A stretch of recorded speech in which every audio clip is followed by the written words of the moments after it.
recent tremendous advances in the technological investigation of space, and supercomputers interpreting the data returned by orbiting instruments, science has had to come to terms with the realization that the universe should contain 9 times as much material than has been detected thus far. They have coined the phrase dark matter to account for this missing substance. The ancient wisdom, however, has always taught the existence of non-physical regions and energies that interpenetrate the universe. Astrology is an ancient science that enables us to interpret the influence on man of the energies that emanate from these hidden regions. These forces permeate the entire universe, cosmic energies like the 7 rays, and they influence all life.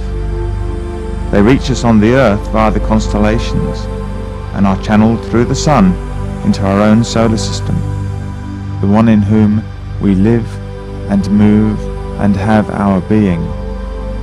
Strongly felt within the solar system are the influence of the 12 zodiacal signs and of course the planets that make up its physical structure. Astrology is geocentric. In other words, it places the Earth at the center, a fixed point around which the heavens rotate.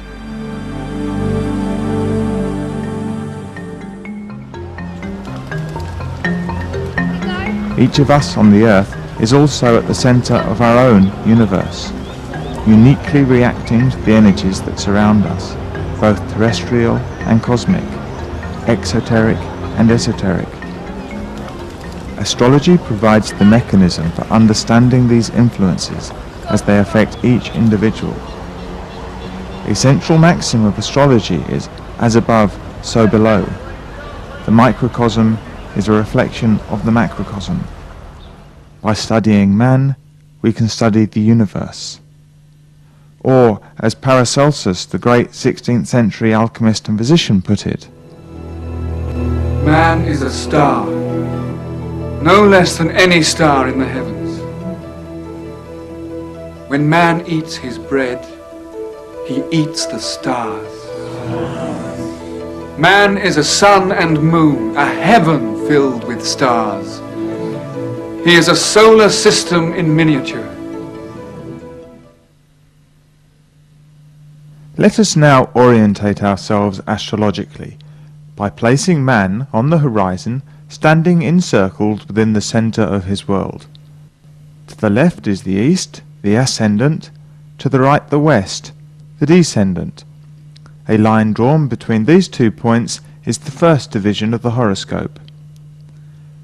Directly above his head is the medium coli, or mid-heaven, north, the highest point of attainment.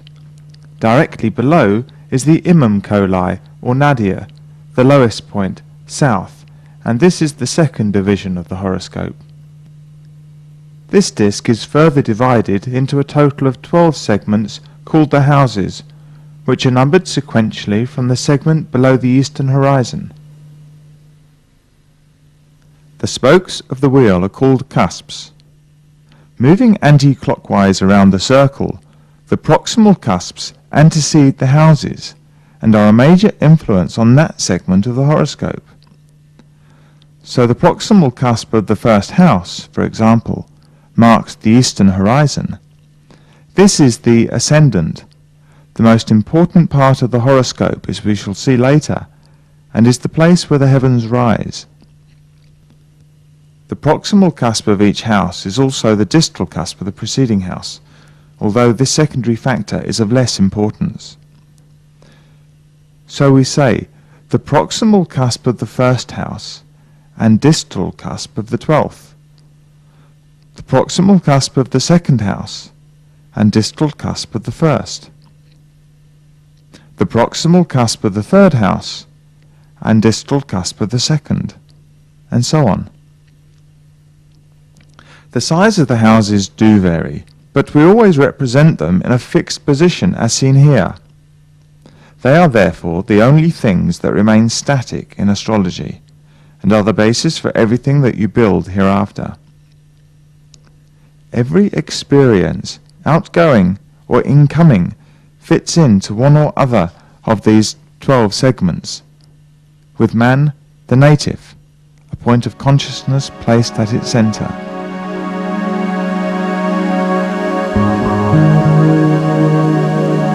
Beyond the solar system, the heavens, as we know, are filled with stars. Many have been combined by man through the ages to form the constellations. We are interested in a circle of 12 constellations from which the familiar signs of the Zodiac derive their names. In the course of a year, the Sun, as seen from the Earth, passes through all 12. Each sign has its own qualities, often represented by symbols. Thus, we have Aries, the ram; Taurus, the bull; Gemini, the twins; Cancer, the crab; Leo, the lion; Virgo, the maiden; Libra, the scales; Scorpio, the scorpion; Sagittarius, the archer; Capricorn, the goat; Aquarius, the water bearer; and Pisces, the fishes. The signs have associated glyphs which represent them and should be memorized.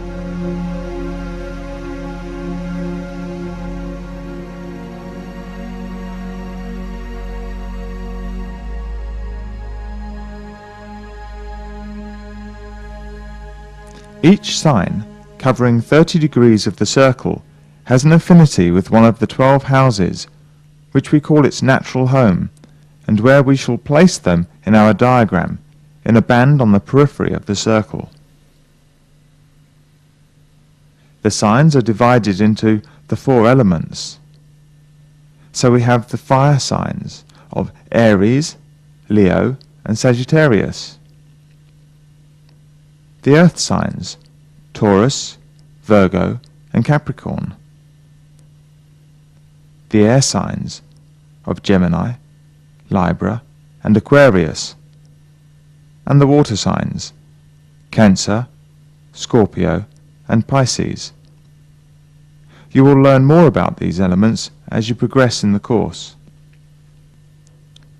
Remember that because in astrology the Earth, and therefore the houses, are considered static, the zodiacal signs themselves appear to move completely around the chart clockwise in 24 hours.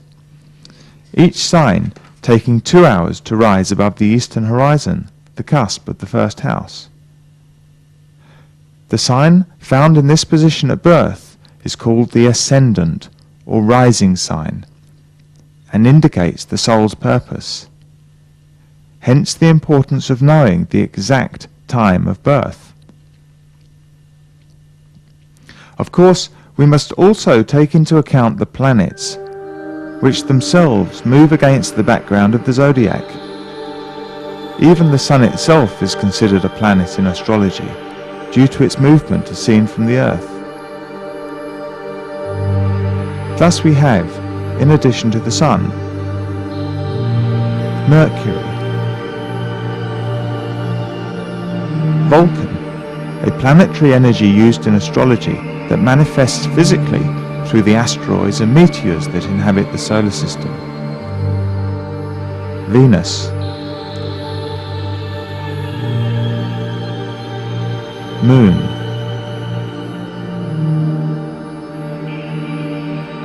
Earth,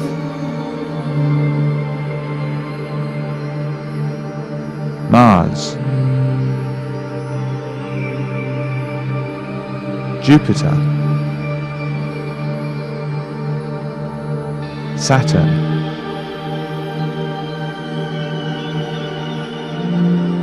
Uranus, Neptune,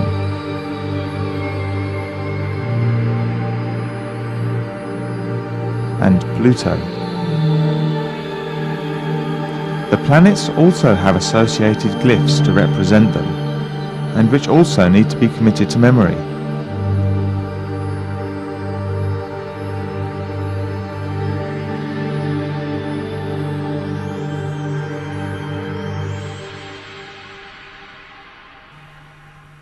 Each planet has a close affinity with one of the signs, and therefore a house, and we shall place them in their natural positions.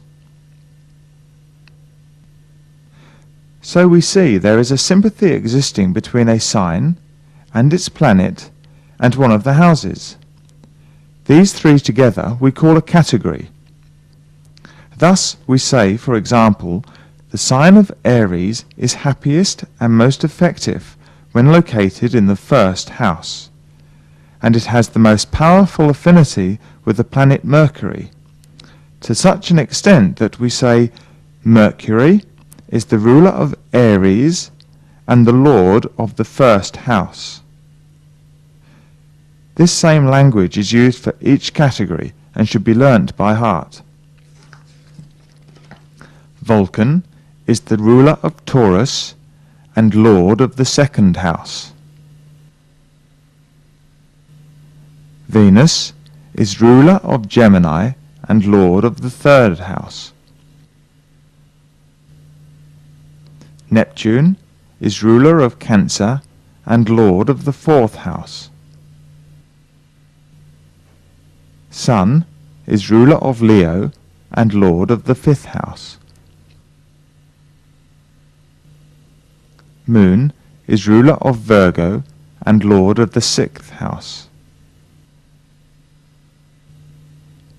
Uranus is ruler of Libra and lord of the seventh house. Mars is ruler of Scorpio and lord of the eighth house. Earth is ruler of Sagittarius and lord of the ninth house.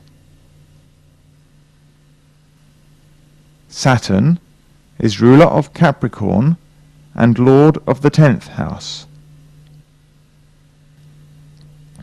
Jupiter is ruler of Aquarius and lord of the 11th house. Pluto is ruler of Pisces and lord of the 12th house. This way of talking and the use of the glyphs is called astrologies, the language of astrology, and should become a habit to you. Our constructed diagram represents the typical, natural chart or horoscope, showing where these categories are most at home. Each group relates to a specific set of images, symbols, and meanings. These will be covered in detail in the forthcoming series of tapes on the morphology of the signs. But for now, let us look at a few basic meanings for each of our groups. For example, the first house Aries and Mercury category rules beginnings and entrances. In fact, anything that initiates, like the central nervous system. Also, those who make decisions, like generals, ministers, and presidents, and therefore matters of state. The second house covers such things as one's own money, and banks, and the security this provides. Also, roots, and anything underground. Anatomically, it rules the tongue, the lips, and the voice. The third house rules schools and basic education, including language, particularly the written word, literature, and letters. This is also the house of close relatives and anything in pairs, like twins. The fourth is the house of the home and the family, and of those in the home. This is the house of care, nurturing, and sleep, as well as the very young and the very old. The fifth house covers children, sons and daughters, and the sunny things of life, like recreation, holidays, and even love affairs. It also rules anything encircled, for example, flowers. The sixth house rules places where cleanliness is very important, like laboratories and hospitals. This is the house of hard work, of health and illness, and of young unmarried people. The seventh house group rules the law and legal matters.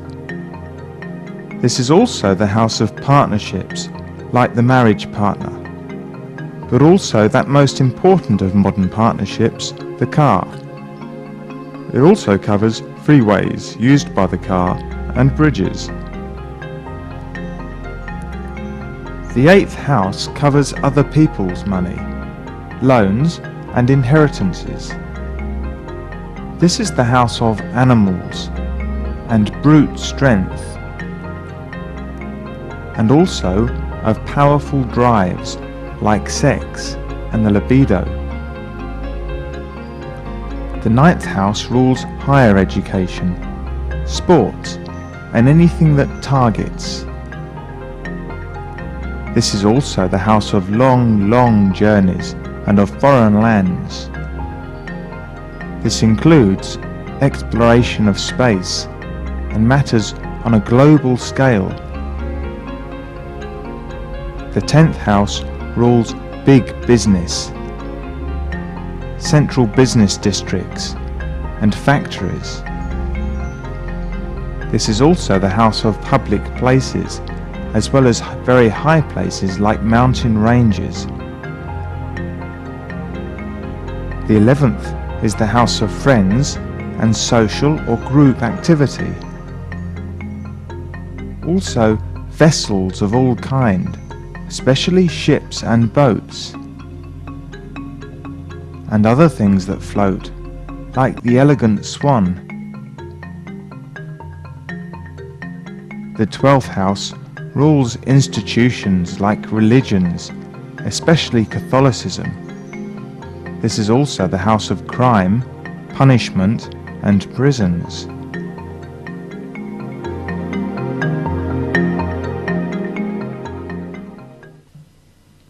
Remember that what we have seen is only a tiny fraction of the thousands of images that can be attributed to each of the 12 houses.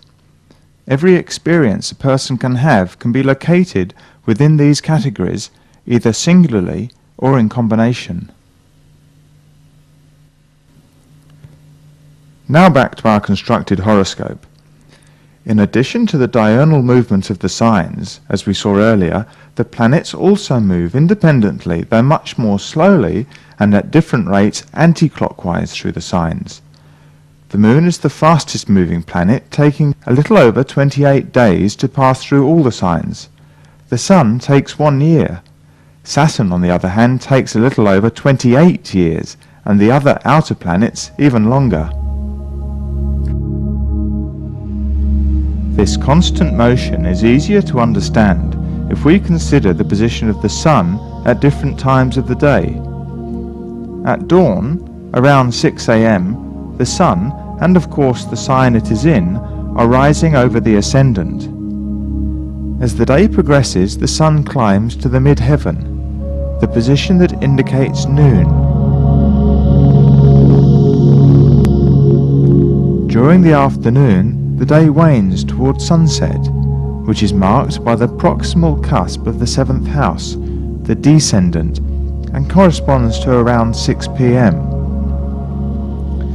After dark, the Sun proceeds on the other side of the Earth, reaching the nadir at midnight, before once again climbing towards the ascendant to herald a new day.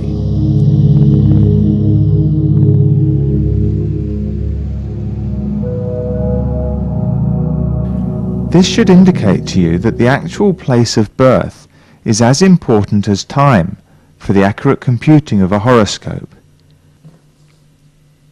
For example, noon in England with the sun in the mid-heaven would be around midnight for someone in Eastern Australia, and the sun would be placed on the opposite side of the horoscope.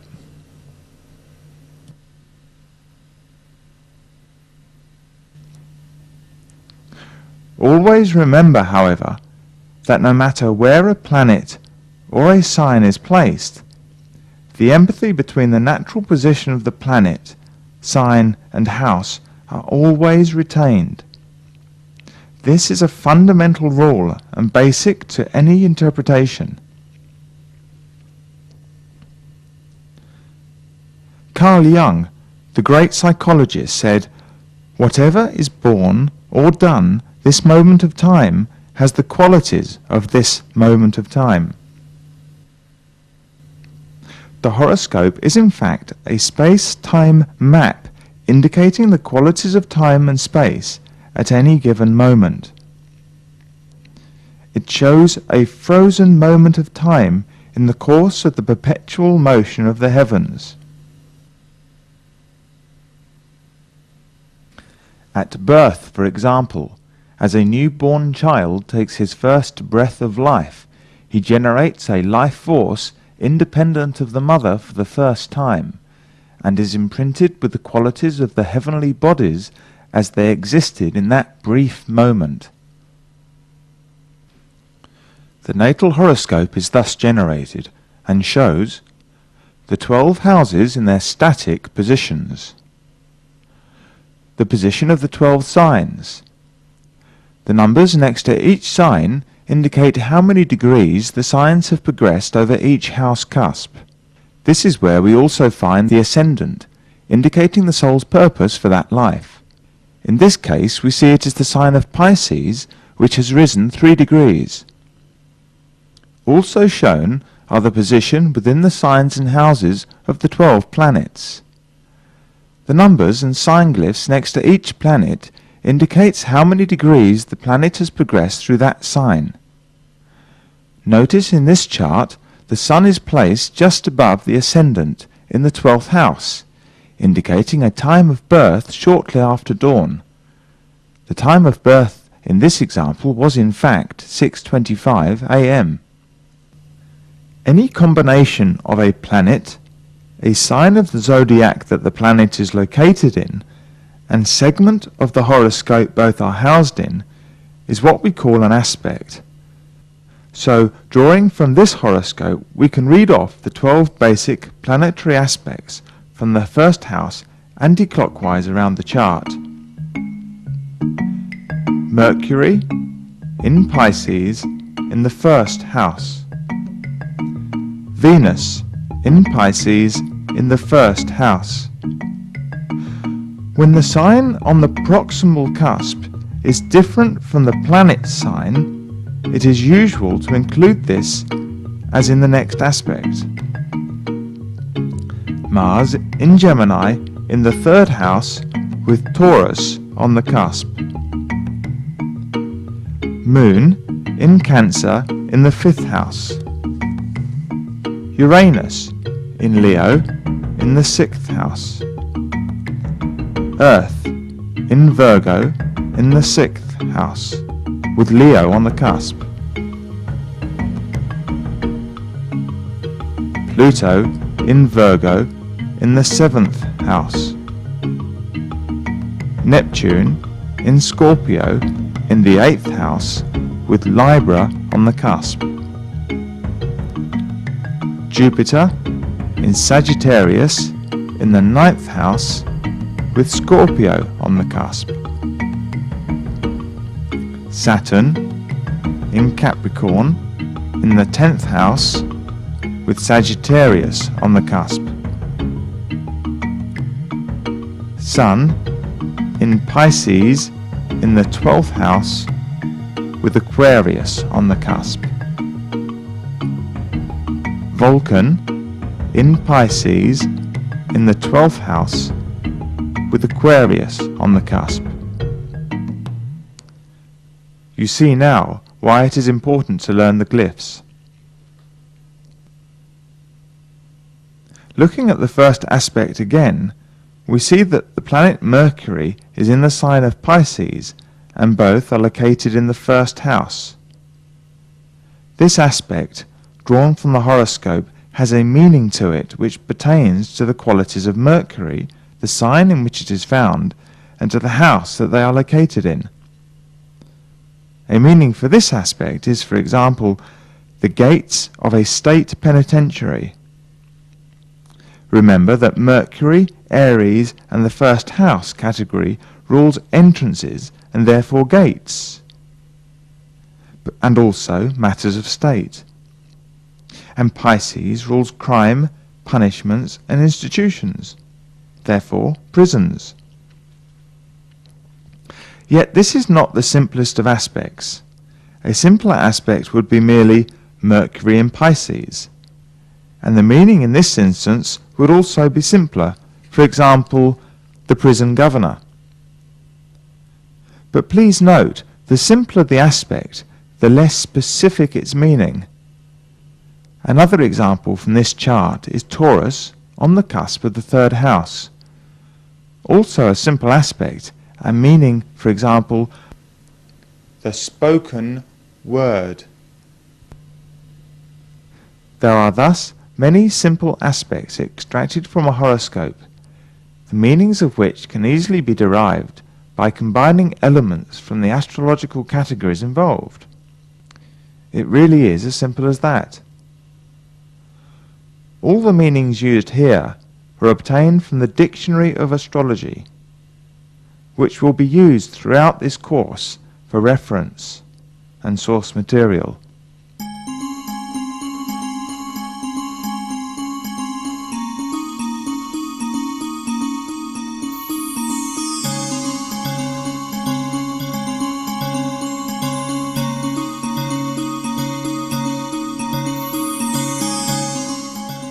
This concludes the first video program on the course.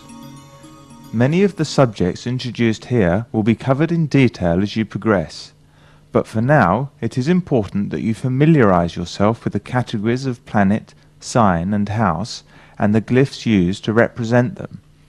In future programs, the astrological elements being discussed will only be shown in their glyph form. Watch this program several times and be sure to read the accompanying literature. You will notice that no mention has been made of how to cast a horoscope. This is because computers can calculate a chart in seconds instead of the hours it used to take, and with far less chance of error. Although the main emphasis of this course will be on interpretation, it is important for you to have a sound understanding of the structure of a horoscope, and we will continue to present this in future programs. For those of you without access to a computer and appropriate software, the college offers a horoscope calculation service to students. Information about this is on the accompanying text. Until our next program, goodbye and good studying.